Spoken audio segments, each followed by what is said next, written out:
Same pero iba. Mga pag-aaras natin, 5:31 na. Ito na ang huling hirit ng programang Anong Drama Mo? Yes, may mga drama dyan sa buhay. Hello, kamusta naman kayo? Bigyan nyo naman kami ng malupit na drama dahil ngayon pong drama mamaya pag-uusapan natin. Madalas karamihan dito mga lalaki ang makaka-relate dito. Talaga ba? Hindi mo sure? Sa bagay, may babae. Sa bagay, may mga babae din, no? Oo, malay mo naman, di ba? Sige. Pero bago lahat, batiin muna natin yung mga nandyan sa Facebook Live. Pwede na kayo pumunta sa ating official Facebook page, Energy FM 106.7 para makasali kayo at mabasa namin ang inyong komento. Yes, dali, bilis. Pwede na kayong makisawsaw at makisabat. At pa-share na rin po mga pangga ang ating live. Ayan, yung mga nanonood po dyan sa kanilang mga tahanan. Pwede nyo po kaming i-share po at i-like at i-follow dahil 1 million na kami. Uy, akala ko may 1 million na kami. Kung tagpipiso lang magbigay kayo, pwede. Diba? Sana kapag yung mako-convert mo yung likes sa totoong pera, edi ang sarap. Sana ganun na maging patakaran ni Meta, no? Oo, baka naman Meta. Pag naka 1 million ka na followers, automatic may deduction ka agad na piso sa isang merong sa isang tao. Oo, sa isang tao na merong Facebook, no? Pwede pala yun. Tulong yun, ha? Ay, di ba di na lang tayo gumawa ng grupo na magtulungan, no? Tigpipiso isang tao. Kaso yung piso nga, hirap na hirap pang ilabas yung mga. Ayun lang. Ay, nako. Bueno, ito na mga pangga. At pag-usapan na natin ang ating drama ngayon pong araw ng Miyerkules. Yes. Story ano time. Ba ang ating story time? Go. Ang ating story time partner, ito, gumimik sila magpipinsan daw. Okay. Somewhere in Quezon Ave. Oh, rich kid. At yun nga, after mag-bar nila, mag-inom, lumabas pa sila at naghanap ng chicks daw. Meron daw silang na-pick up dyan, banda sa Quezon Ave. Okay, dami na-pick up. Kami dyan.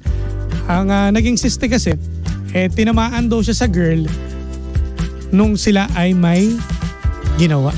Ayan na. Oh, I say. Ang tanong, tama ba raw yung ma-inlove siya sa babae na nakilala niya lang ng isang gabi? Ang bilis mo namang ma-inlove. Ano ba yan? Hindi rin kasi. Sige, pag-usapan natin yan. Pero kasi may mga ganyan tao Meron talaga, diba? Partner. Meron talagang ganyan na minsan talaga, hindi natin masasabi kasi marami kasing klase ng pakiramdam ng lalaki kung bakit na in love. Bakit? Isa, nagmahal siya kasi nagustuhan niya. Oh. At yung pangalawa naman, nasarapan siya. Yun. Diba, ganun dalawa. Kaya nga dito, sa nakikita natin dito kay Kuya, parang hindi naman to pagmamalang naramdaman niya Na-in-love siya dahil nga siguro magaling. Natikman niya kasi. Natikman at magaling. Diba? Alam mo yun nga yung mahirap. Paano mo malalaman na na-in-love ka? Paano mo nasabi Kuya na na-in-love ka? Siguro sa pakiramdam niya, ngayon lang yan naramdaman yung ganong klase. Narambulan. Kaya na-in-love ka? Oo. At kumbaga hinanap-hanap, hindi na mawala sa isipan niya. At sa tuwing sasapit ang gabi, naalala siya. Baka ganun ha. Kasi sa mga ganito kasi, Kuya, mga veterano na yan. Mga magagaling na talaga yan. Ang soklop naman. Ang nasa sayo pa rin ang desisyon kung talagang ipapush niya or ipapush hindi. mo yan. Pero alam mo, may nabasa kasi akong article na parang yung ibang mga tao, nauuna talaga yung tugudong pengpeng. Yung labing-labing bago sila ma-fall dun sa tao. Diba? So parang possible siya na may nangyari muna sa inyo bago ka ma-develop or bago ka magkaroon ng feelings dun sa isang tao. Kasi part depende rin kasi sa sa klase o kung yung may nangyari man sa anong paraan. Kung gusto mo siya. Mahirap kasi ito pick up girl. So sa ibang paraan kasi nakilala niya lang, baka bayarin niya, binayaran niya. Masasabi mo in love ka dun? Na-fall kasi siya na-fall siya kasi nga magaling. Pero hindi worth it kasi binayaran mo. Diba? Pero kung yung meron nangyari na nakilala ka, hindi naman trabaho ng babae yun, maaari pang pwede mong sabihin na ito, mukhang okay to, mabait to. Ngayon, handa ka ba sa mga ganyang sitwasyon? Kasi sa akin kasi partner yan, hindi natin kilala yung mga babae na mga ganyan. Malay mo, may pamilya yan, may anak at may asawa, trabaho niya lang yun. Hindi mo rin sure. Paano mo masasabing, o paano mo ipaglalaban yung pagmamahal mo sa kanya? Yeah. O kung na-in love ka. Trabaho niya pala, veterano na nga. Siguro kung talagang papasok ka sa ganyang sitwasyon, no, siguraduhin mo muna, unang-una single. Pangalawa, kaya ba? Yung syempre, yung paniniwala mo, paano mo ipapakilala yan sa magulang mo, carry mo ba? Hindi mo maiwasan na kukutsahin ka, di ba? Tsaka paano malalaman din kasi single kasi partner, pwede mo rin sabihin na single siya. Pwede niya sabihin ng girl na single ako bakit? Alam mo ba yung buong pagkataon niya? Maliban kung talagang pupuntahan mo siya, aalamin mo, usasain mo. Nasa sa iya, kung talagang tinamaan ka, ipaglaban mo. Tsaka tatanggapin mo yun lahat Mind you, hindi lang yung present situation niya.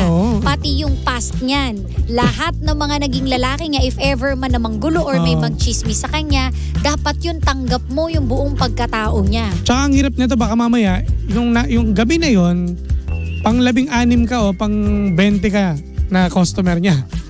Paano mo masasabi? Yun yung masaklap na iisipin natin. No? Dahil nga, ayon dito sa kwento ni Kuya, trabaho naman talaga nung girl, di ba?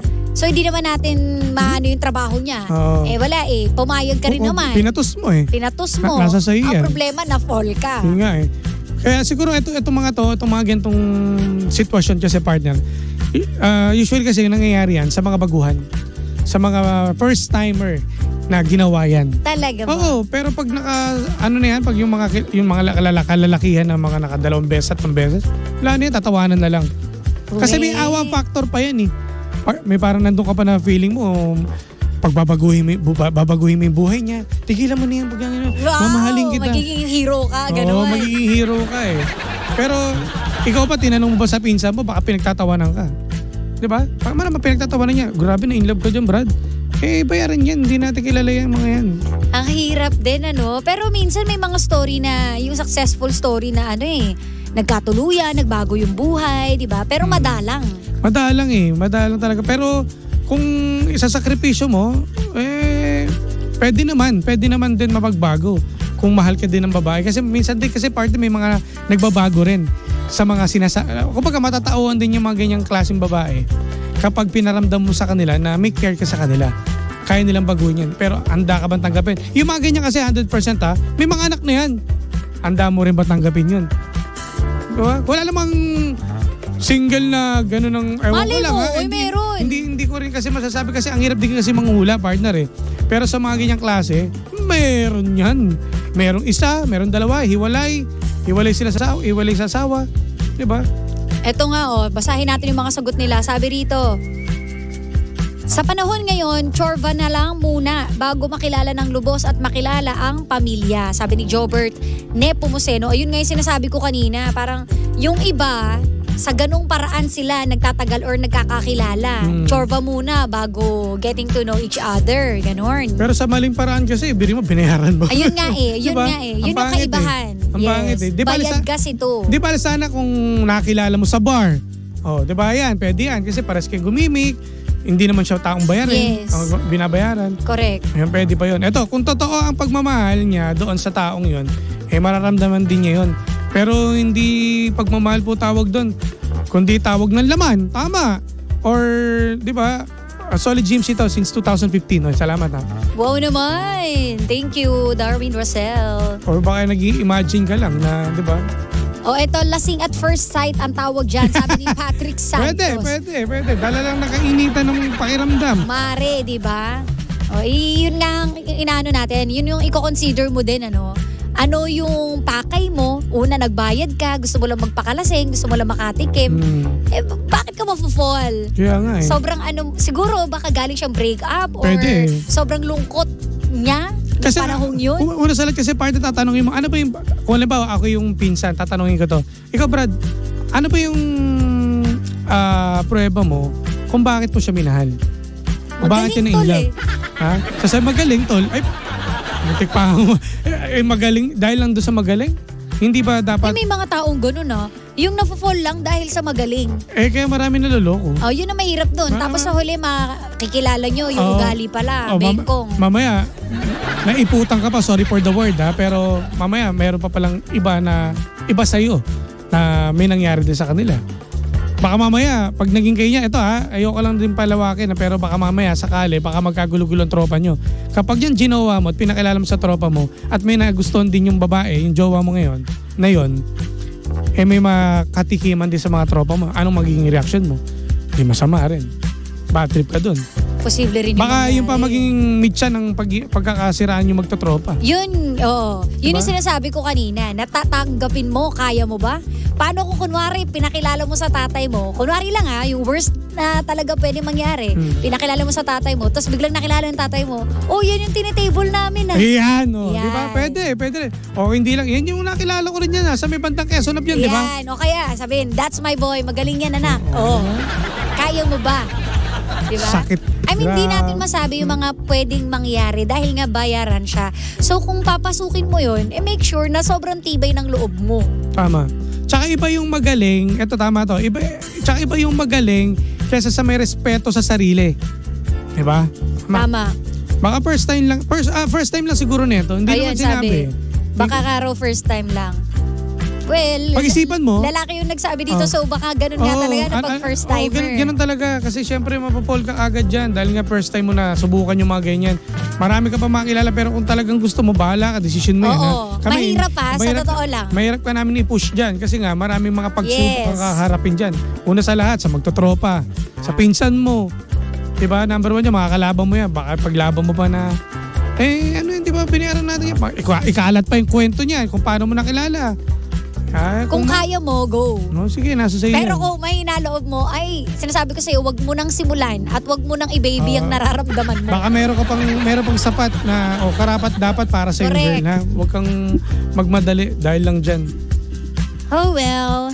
Si Irvin Valenzuela. Irvin, ikaw ba to? Char, baka iba. Ikaw nga talaga. Comment siya. Sige. Si Irvin, Ito na ang pinakaabangan ko. Ito pala. Yeah. Tsaka, Hi kay Roy Pichay. Hello. Ayan, kuya, sa akin, pag-isipan mo mabuti po muna yan. Hindi pa yan kabilis. Huwag ka magmadali. Nako. Truly. Marami pang mangyayari. Correct. Basta sa akin, doon ka lang sa safe. Safe, di ba? Doon lang sa mga... ayaw natin ng gulo. Tsaka doon ka lang sa taong, alam mong liligaw mo, akit yan ligaw, makilala mo yung magulang. Sabi nga rito, sa pelikula lang nangyayari na mamahalin mo yung ganong tao. Sabi ni Jobert, nga, no? Posible pero mahirap. Yun Yung napanood mahirap na mahirap. May napanood ako Sila yung nagkatuluyan bandang huli. Yung Totoy Mola. Talaga? No, kasi yung si Totoy Mola. Totoy Mola to pelikula to mga kabataan natin. Na-inlove siya dun sa babaeng bayaran. Bayaran? Bayaran. Doon, bandang huli. Piral ko. Bandang huli, sila nagkatuluyan. Pinaglaban niya di ba? Congratulations. Pero marami nangyari doon, ha? Partner, ha? Marami rin nangyari kasi meron din kasi naging rin yung girl na yon. Nakakilala niya.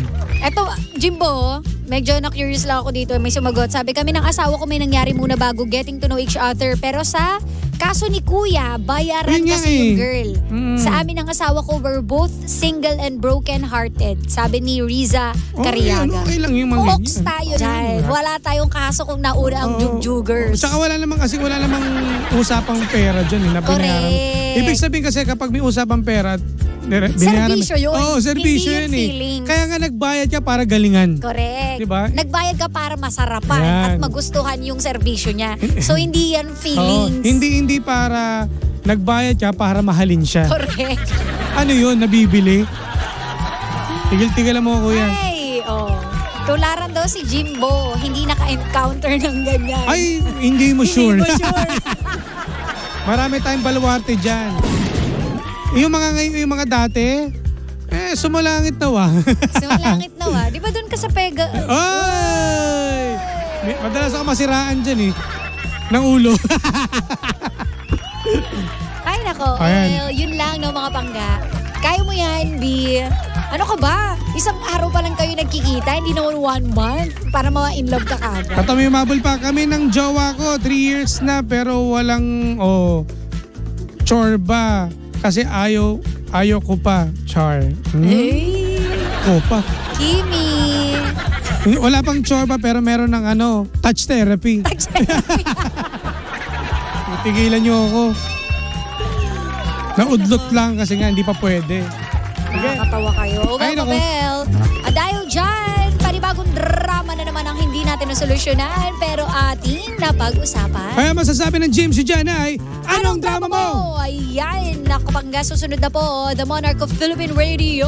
Walang iba kundi si Kuya Chico. Oy, girl, Sheena, merong nag-message dito. Sabi ni Gerard, ikaw, Sheena, anong nauna sa inyo? Ay, sorry. Huwag nyo nang tanungin. Baka magulat kayo, mapapray kayo bigla. At least, di ba, may naging mag-asawa. Oo, kandado. Unang date pa lang, kandado na. Unang date pa lang, kinasal kagad kami. Oo, di ba? Secret wedding kagad. Ganun lang. May mga tao talaga na dapat mapag-iisipan nyo talaga, sure ball ka na, ito talaga. Hindi basta-basta yan. Hindi mo si Sheena, hindi nagsisi. Diba? At least hindi nagbayad. Huwag kayong magbabayad para sa feelings. Ay, B, hindi tayo magbabayad. Tama. Kaya mo ba magbayad para sa pakiramdam? Hindi. Ay, para sa pagmamahal? Hindi. Gusto ko ako bayaran. O siya, alis na kami. Maraming salamat. Tatapos na naman ng Miyerkules. Makapagkabukas, panibagong drama na naman, partner, ang ating ibibigay sa kanila. Yes, tatanong ko sana, hindi ba talaga ganun yung nangyari? Binayaran ka? Pagka may kimchi ba? Ay nako, exit na kami mga bangga. Tutok lang. Nakasawat nakapiling nga nag-iisang pabebot na si Sheena. At ang inyong Jivalis DJ na si Jimbo. Dito lang yan sa programang Anong Drama Mo? The number 106.7 Energy FM. Panggawang sabing radyo, sabihin mo!